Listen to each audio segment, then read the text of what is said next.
Hello good afternoon friends. आज आपण जिल्हा परिषद भरती 2021 मध्ये फार्मसी पदासाठी थर्ड लेक्चर घेऊन आलेलो आहोत.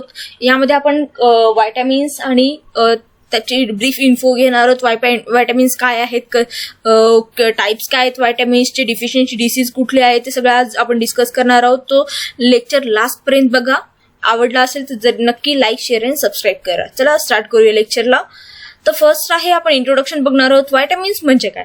व्हायटामिन्स हे एक ऑर्गॅनिक मॉलिक्यूल आहे जे आपल्या बॉडीसाठी इसेन्शियल आहे, micronutrient and which need small क्वांटिटीमध्ये आपल्याला गरज असते व्हायटामिन्सची तो for proper functioning of metabolism आणि बॉडीची ग्रोथ अँड डेव्हलपमेंटसाठी. ठीक आहे.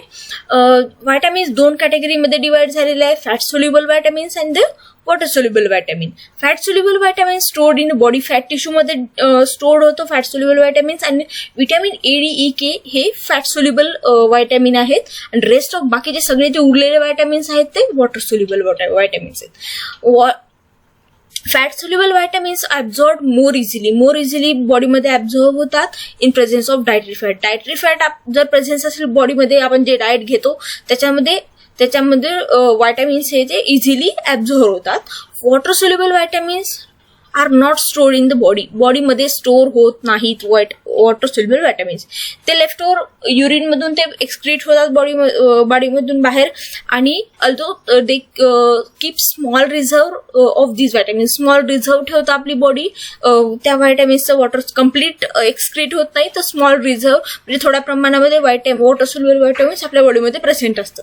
दे have to be taken on regular basis. आपल्याला रेग्युलर बेसिसवरती ते व्हायटामिन्स घ्यावं लागतं water soluble vitamins to prevent shortage in the बॉडीमध्ये शॉर्टेज होऊ नये म्हणून रेग्युलर बेसिसमध्ये आपण इनटेक करतो water soluble vitamins. Okay. Vitamin B12 is the only water soluble vitamin that can be stored in the liver for many years. Okay. Vitamin B12 हा एकच असा वॉटर सोल्युबल व्हायटामिन आहे जे आपल्या बॉडीमध्ये लिव्हरमध्ये स्टोअर होतो मेनी इयर्स पर्यंत. Okay.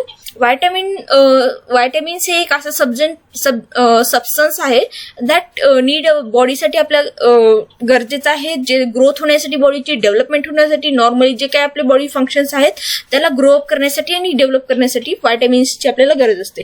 There are 13 vitamins in your बॉडीमध्ये आपल्याला 13 व्हायटामिन्सची आपल्याला गरज पडते. ते 13 व्हायटामिन्स कोणते आहेत चला डिस्कस करूया. ओके. फर्स्ट वन आपण काय डिस्कस करणार आहोत? व्हायटामिन, त्याचं डिफिशियन्सी डिसीज, केमिकल नेम काय आहे, त्याचं सोल्युबिलिटी कशामध्ये होते, वॉटरमध्ये आहे, फॅटमध्ये सोल्युबल आहेत. आणि ओव्हर जर व्हायटामिन A जर ओव्हर झाला किंवा कुठल्याही व्हायटामिनचा ओव्हर झाला तर कुठला सिंड्रोम होतो ते पण डिस्कस करणार आहोत. तर vitamin A is a chemical name retinol, fat soluble vitamin आहे. डिफिशियन्सी डिसीज, व्हायटामिन A च्या डिफिशियन्सीमुळे व्हायटामिन A ची जी कमतरता झाली तर night blindness, hyper keratosis and keratomalacia होतो. Overdose syndrome, hyper vitaminosis A. Okay. Vitamin B1 is also known as thiamine, हे water soluble आहे. बेरी होतं व्हिटॅमिन B1 च्या डिफिशियन्सीमुळे Wernicke Korsakoff syndrome. And overdose जो झाला तर ड्राउझिनेस अँड मसल रिलॅक्सेशन होतं. Vitamin B2 is also called as riboflavin, chemical name आहे त्याचं. इथं वॉटर सोल्युबल आहे B2. अरिबुलोफ्लेवोनेसिस हा डिफिशियन्सी डिसीज होतो. ग्लॉसायटिस, देन अँग्युलर स्टोमॅटायटिस हे डिफिशियन्सी डिसीज आहे. नेक्स्ट व्हायटामिन B3 त्याला केमिकल नेम काय? नियासिनामाइड, निकोटिनामाइड अँड रायबोसाइड हे केमिकल नेम्स आहेत. तर सोल्युबिलिटी काय आहे? सोल्युबिलिटी वॉटर सोल्युबल आहे. आपल्याला क्वेश्चन कसा विचारला जाऊ शकतो? ठीक आहे. सपोज क्वेश्चन विचारला जाते केमिकल नेम. व्हिटॅमिन A चं केमिकल नेम काय आहे? तर रेटिनॉल विचारतील. विच ब्लाइंडनेस कोणत्या व्हिटॅमिनच्या डिफिशियन्सीमुळे होतं? तर व्हिटॅमिन A च्या डिफिशियन्सीमुळे होतं. अशा प्रकारे क्वेश्चन विचारला जाईल. किंवा पेलाग्रा हा डिसीज कुठल्या व्हिटॅमिनच्या डिफिशियन्सी होतं? तर व्हिटॅमिन B3 चे. नियासिनच्या डिफिशियन्सीमुळे कुठला डिसीज होतो? तर पेलाग्रा होतो. हे अशा प्रकारे क्वेश्चन विचारले जाईल. सो सगळं लर्न करणं इम्पॉर्टंट आहे. ओके. व्हिटॅमिन B3 ची डिफिशियन्सी ओव्हरडोज जर झाला तर लिव्हर डॅमेज होतं. ओके. नेक्स्ट व्हिटॅमिन B5 म्हणलं तर पॅन्टोथेनिक ऍसिड. पॅन्टो मीन्स 5. पॅन्टोथेनिक ऍसिड लक्षात ठेवायचं, वॉटर सोल्युबल आहे. डिफिशियन्सी झाली व्हिटॅमिन B5 चं, पॅरास्थेशिया होतो. ओव्हरडोज सिंड्रोम झाला, ओव्हरडोज जर घेतला व्हिटॅमिन B5 चा तर डायरिया होतो, पॉसिबली नॉझिया अँड हर्टबर्न जर्जर करणे, नॉझिया होतं. ठीक आहे. व्हिटॅमिन B6 पायरिडॉक्झामाइन हे केमिकल नेम आहे, वॉटर सोल्युबल आहे.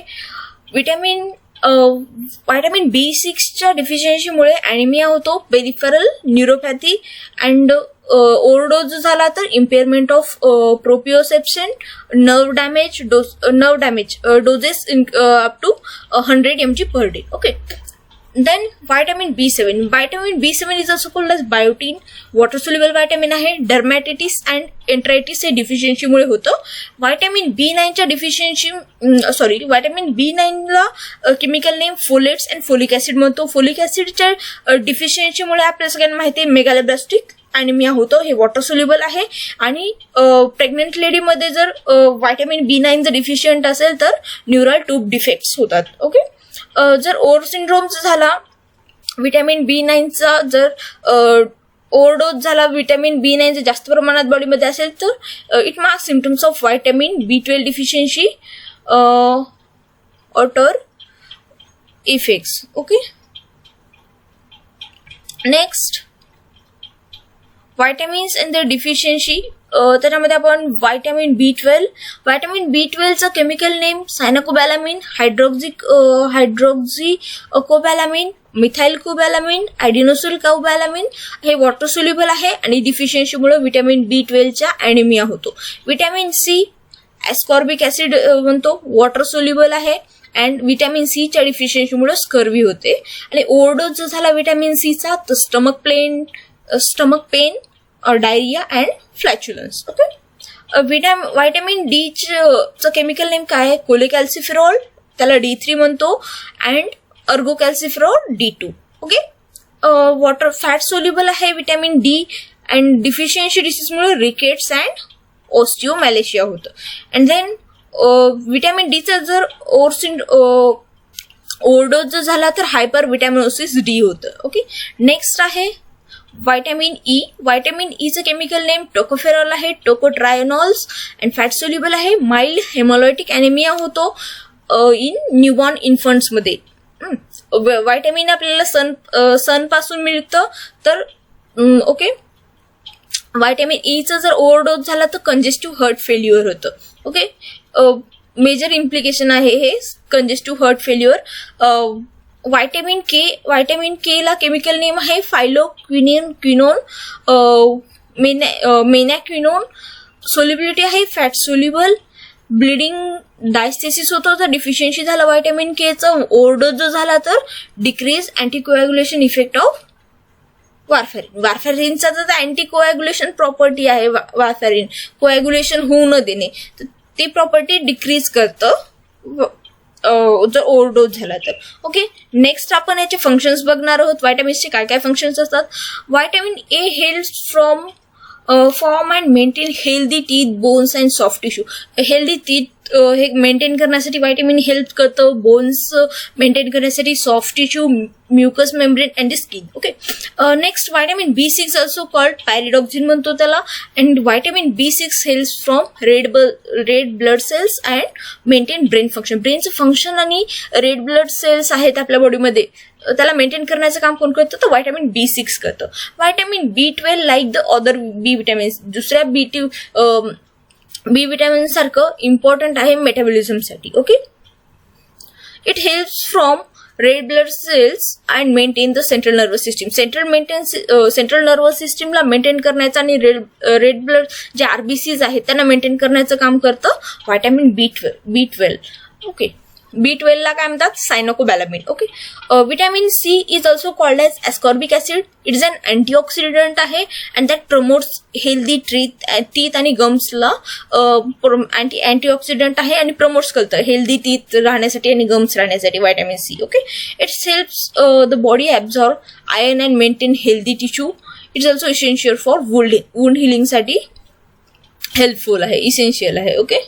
नेक्स्ट फंक्शन काय आहे. Vitamin D is also known as the sunshine vitamin because it's receive from sun पासून आपल्याला भेटतं म्हणून sunshine vitamin. Vitamin D helps the body absorb calcium absorb होतं. Calcium needs for the normal development and maintenance of healthy teeth आणि bones. Calcium कशासाठी गरजेचं असतं आपल्याला, जे आपली नॉर्मल डेव्हलपमेंट आहे, मेंटेनन्स ऑफ हेल्दी टीथ, बोन्सला आपल्याला कॅल्शियमची नेसेसिटी असते. सो ते कशामुळे मिळतं आपल्याला, व्हायटामिन डी सनपासून मिळतं आपल्याला. It also helps maintain proper blood levels of calcium and phosphorus. Okay, vitamin E is an antioxidant as also known as tocopherol म्हणतो आपण त्याला. व्हायटामिन ई ला केमिकल नेम आहे त्याचं. It's helps the body form red blood cells and use vitamin K. Vitamin K is needed because without it blood would not stick together. म्हणजे vitamin बी जर नसेल तर ब्लड कोॲग्युलेट होणार नाही, स्टिक टुगेदर म्हणजे स्टिक होणार नाही एकत्र. Okay, some studies suggest that it is important for bone हेल्थसाठी पण व्हायटामिन के इम्पॉर्टंट आहे.